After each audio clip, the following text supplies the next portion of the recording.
Paz e graça seja na vida de todos.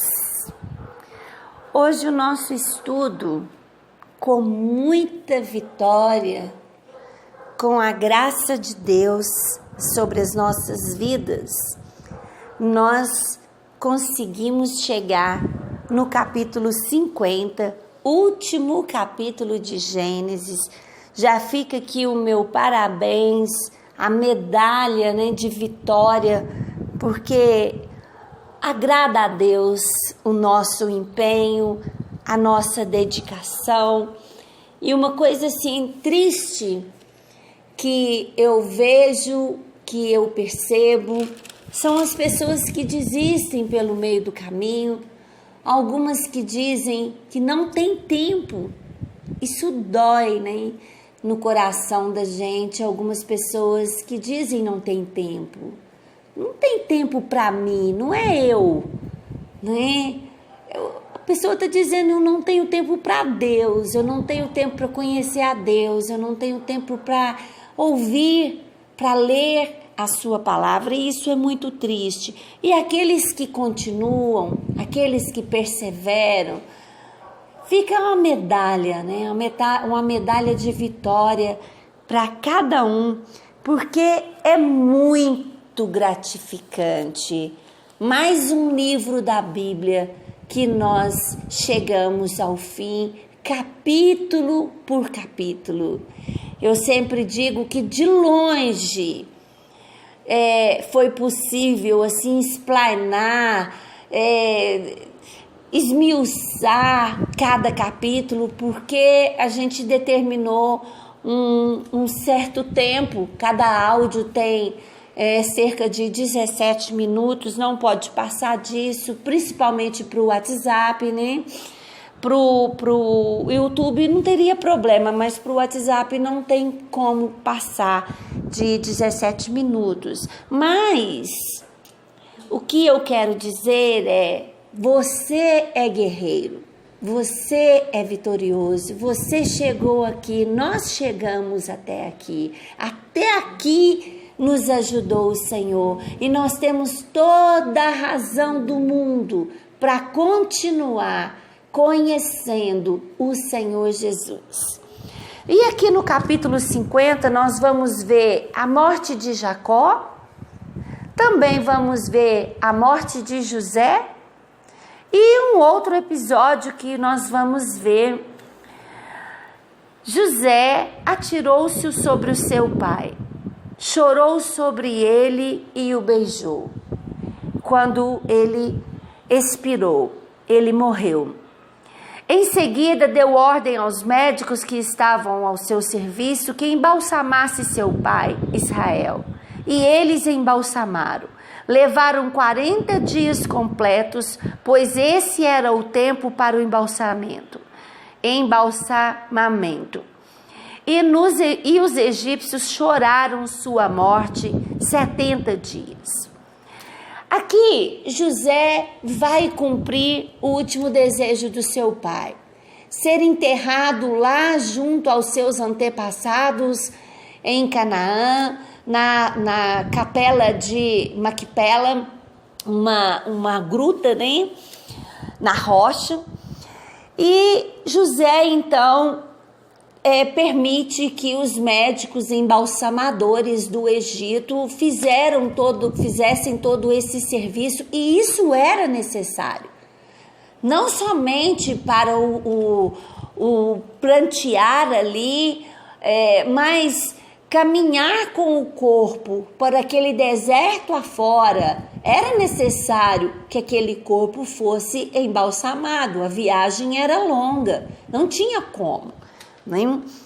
E algo acontece aqui muito bonito, porque Jacó ficou no Egito durante 17 anos e o velório dele foi enorme, toda a família, com a presença também dos egípcios. Aqui diz no verso 8, além deles, das autoridades do Egito, além deles, todos os da família de José, os seus irmãos e todos os da casa de seu pai. Somente as crianças, as ovelhas e os bois foram deixados em Gósen. Carruagens e cavaleiros também o acompanharam. A comitiva era imensa.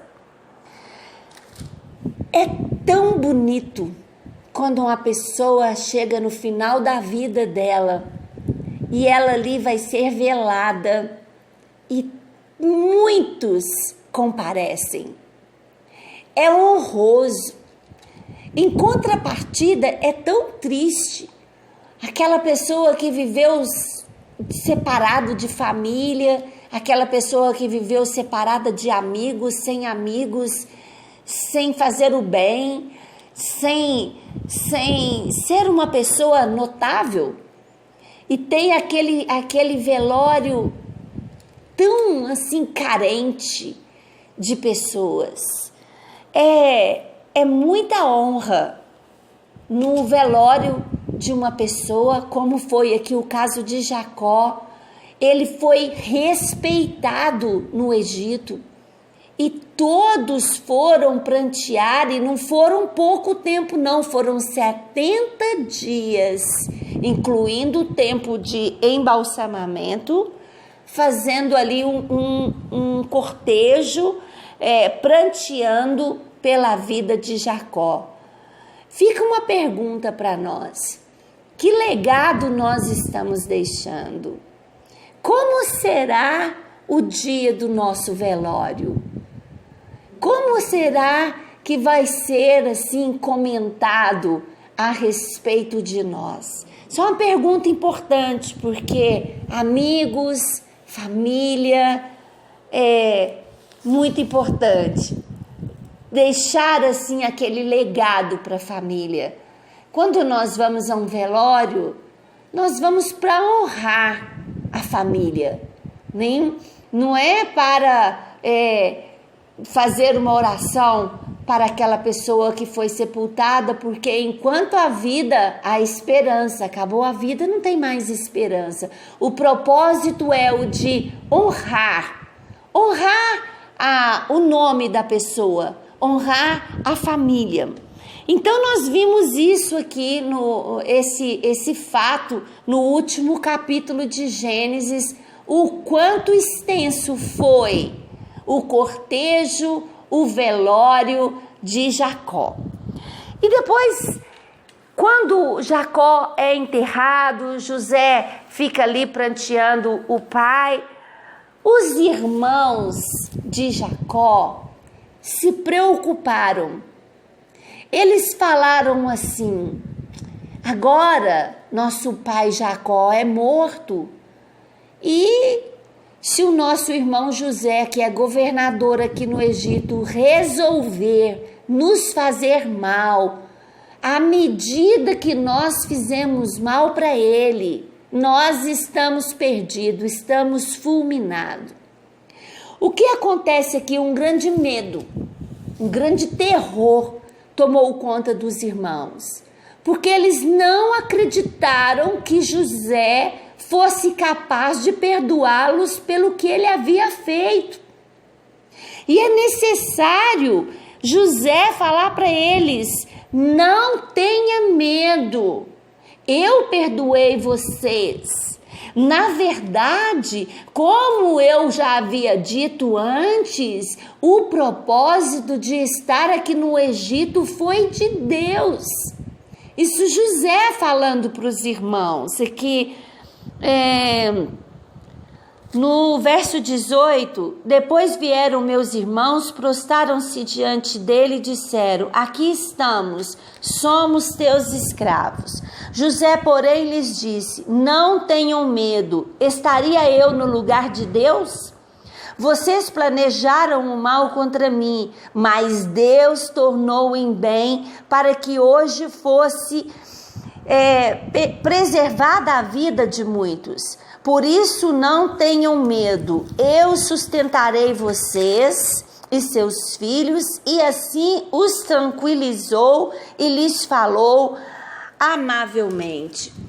É fácil questionar todo esse medo dos irmãos em relação a ter recebido o perdão de seu irmão José. Mas, trazendo uma aplicação para as nossas vidas, será que nós não agimos assim para com Deus? Deus nos perdoa e nós aceitamos a acusação de Satanás e começamos a ficar para baixo e não nos sentindo merecedor do perdão de Deus, apesar de que nós não merecemos mesmo, é pela graça, é pela misericórdia, tamanho amor que Deus nos perdoa. E em Isaías 43, 25, o Senhor diz: eu mesmo sou o que apago as suas transgressões por amor de mim, e dos teus pecados não me lembro mais. Miqueias 7, pode ler o 18 e o 19, mas a parte 19b do versículo: Deus lança nossa iniquidade, os nossos pecados, nas profundezas do mar. Hebreus 10, 17 também fala dessa atitude de Deus não se lembrar mais dos nossos pecados. Mas tem alguém que se lembra. Apocalipse 12, 10, o acusador dos nossos irmãos, o mesmo que os denuncia de dia e de noite perante o nosso Deus. Satanás, sim, ele se lembra e ele quer nos fazer lembrar. Ele quer nos colocar para baixo, ele quer nos fazer duvidar do amor, da misericórdia de Deus e do seu perdão para com as nossas vidas. E para encerrar o capítulo, nós temos aqui a morte de José. José permaneceu no Egito com toda a família de seu pai, viveu 110 anos e viu a terceira geração dos seus filhos de Efraim. Além disso, recebeu como seus os filhos de Maquir, filho de Manassés. Antes de morrer, José disse aos seus irmãos: estou à beira da morte, mas Deus certamente virá em auxílio de vocês e os tirará dessa terra, levando-os para a terra que prometeu com juramento a Abraão, a Isaque e a Jacó. E José fez com que os filhos de Israel lhe prometessem em juramento, dizendo: quando Deus intervir em favor de vocês, levem os meus ossos daqui. Morreu José com a idade de 110 anos e depois de embalsamado foi colocado num sarcófago no Egito. Então José, ele sabia da promessa que foi contada de Abraão para Isaque, porque Deus falou com Abraão que o povo dele, antes de habitar e tomar posse da terra prometida, eles ficariam 400 anos escravos. E José sabia disso, porque era assim que se passava as palavras que Deus havia falado. José sabia disso. Então ele diz aqui no leito de morte: quando Deus cumprir o que ele falou para Abraão, tirando o povo dele do Egito, vocês levem os meus ossos com vocês, porque eu quero estar sepultado na mesma fé, junto com Abraão, junto com Isaque, junto com meu pai Jacó. Foi a palavra, as últimas palavras de José, citando a profecia que Deus havia dado para Abraão, de que o povo ficaria ali 400 anos escravo. Assim termina o capítulo 50 de Gênesis, iniciando lá no Éden, no paraíso, e terminando aqui com o povo de Deus, eleito de Deus, em Gósen, no Egito. E a partir de amanhã, nós vamos prosseguir em Êxodo e vamos se aproximar, porque é isso que a palavra de Deus faz. Ela nos aproxima de Deus com os heróis da fé, com as histórias que nós, fatos que nós estamos aprendendo. Agora nós vamos nos aproximar de Moisés, da história da escravidão, da lei, do tabernáculo, do simbolismo do tabernáculo com Jesus Cristo. Vai ser lindo a nossa trajetória em Êxodo, junto com todo esse povo, junto com Moisés. Nós vamos aprender, continuar aqui depois da morte de José, continuar com a história, com o Êxodo, que significa a saída em grande escala de um povo de algum lugar. Amém? Fica essa palavra para o seu coração e eu gostaria muito que você falasse para mim no privado qual foi a sua experiência estudando Gênesis, o quanto Deus falou para o seu coração. Aqui no WhatsApp, ou mesmo no YouTube, ou no grupo do Facebook, fala comigo, né? Qual foi a sua experiência, o quanto você tem sido abençoado e tem podido, eu creio, abençoar a vida de outras pessoas, porque nós somos abençoados para abençoar. E nós recebemos de graça, para que de graça também nós venhamos a doar. Tudo que Deus tem ministrado ao seu coração é para você levar para outra pessoa, é para você convidar as pessoas para essa caminhada, a caminhada de conhecimento. Essa semana eu postei uma frase, que Satanás não é o nosso maior inimigo, que o nosso maior inimigo é a falta de conhecimento e a falta de conhecimento da palavra de Deus. Por isso, seja forte e corajoso e continue nessa trajetória de conhecer o Senhor através da sua palavra. Amém? Deus te abençoe.